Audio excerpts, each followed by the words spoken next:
EPOC. Essa é uma pergunta que muitos dos nossos seguidores têm feito sistematicamente. E hoje, na série Fisiologia do Treino, nós vamos abordar esta questão. Acompanhe a postagem de hoje. EPOC é a sigla americana para o entendimento do consumo excessivo de oxigênio pós-esforço. O que quer dizer esse entendimento? Qual é a ideia do EPOC que nós já colocamos em várias postagens e comentamos sobre EPOC?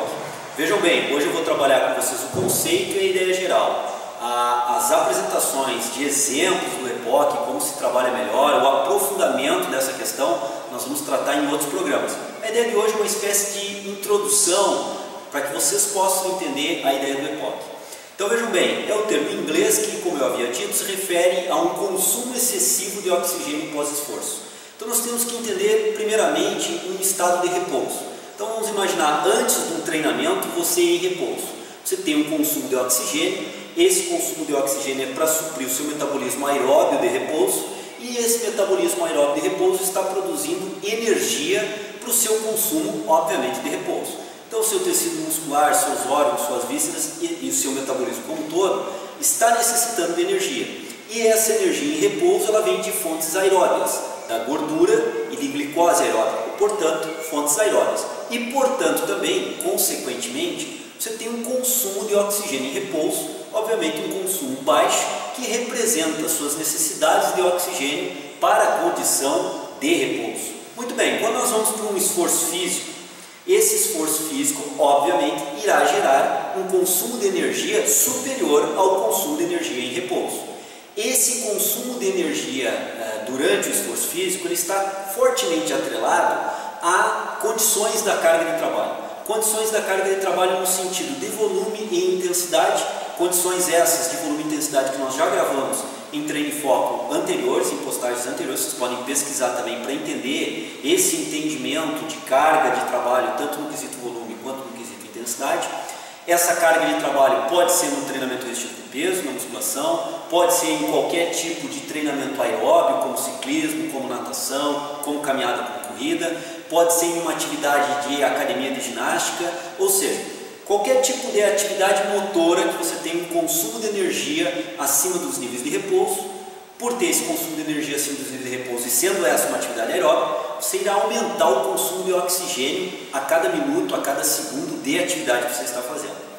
Bem, a lógica nos parece que, ao encerrar essa sessão de treinamento, você volte com o consumo de oxigênio aos níveis pré-esforço físico.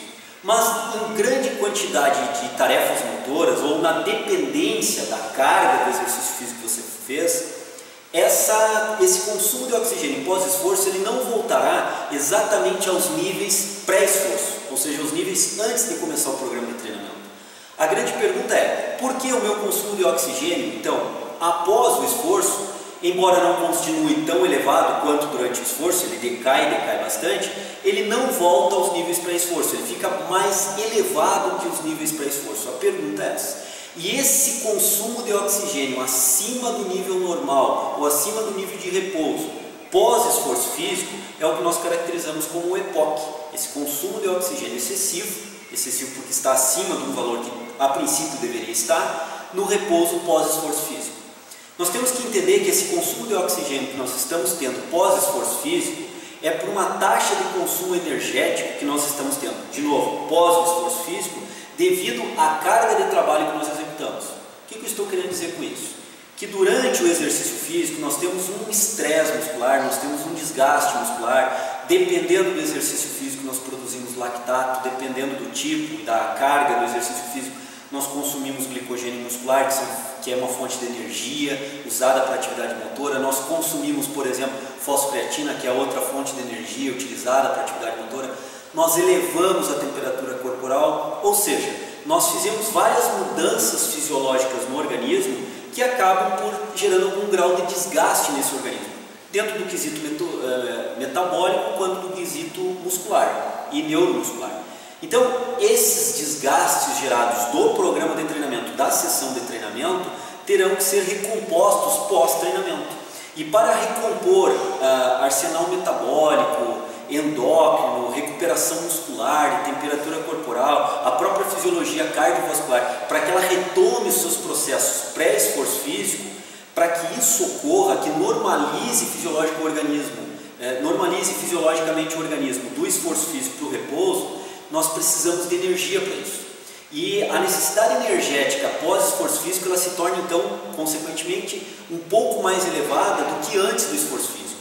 E esse um pouco mais elevado depois do esforço físico é justamente por essa questão de recompor questões fisiológicas que foram desgastadas durante o treinamento.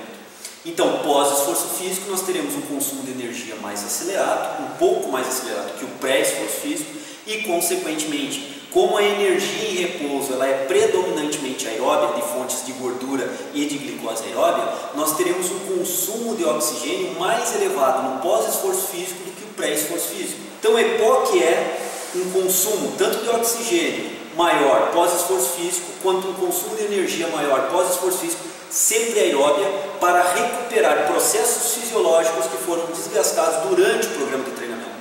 Muitos programas de treinamento usam, portanto, o EPOC como uma função auxiliar e às vezes determinante para o emagrecimento. Ou seja, um trabalho de musculação pesado que se caracteriza fortemente por ser anaeróbio e, consequentemente, não consome de forma significativa gordura durante a atividade, e sim glicogênio muscular e fosfocreatina, portanto anaeróbio, ele tem uma capacidade de emagrecimento de consumo de teor de gordura pós-treino durante o EPOC. Porque durante o EPOC, no pós-treino, a fonte energética primordial para a produção do EPOC é a gordura corporal através da oxidação da gordura. Por isso o consumo de oxigênio mais acelerado no pós-esforço. Então vejam bem, alguns programas de exercício, focados ou não no emagrecimento, usam o EPOC como uma variável determinante para a contribuição do gasto energético, particularmente de gordura corporal, e contribui no emagrecimento. O link mais forte que a gente pode dar de linhas gerais para encerrando a postagem de hoje é: quanto maior o trabalho muscular, quanto maior a intensidade do exercício físico que você venha a fazer, tende a ser maior o seu EPOC, tende a ser maior o seu consumo de oxigênio pós-esforço, tende a ser maior o seu consumo de energia pós-esforço, acima dos níveis considerados de repouso. Essa é a ideia de EPOC em nível geral, de forma geral, que nós vamos em programas posteriores aprofundar um pouco mais esse entendimento e entrar em detalhes fisiológicos e metabólicos um pouco mais aprofundados.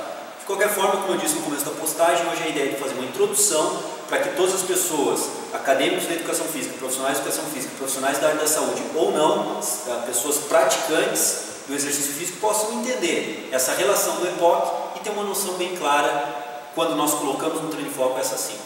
Espero então que vocês tenham entendido a postagem de hoje e aguardo vocês semana que vem. Grande abraço. Nós nascemos com constituições fisiológicas distintas de fibras musculares. O que eu quero dizer com isso?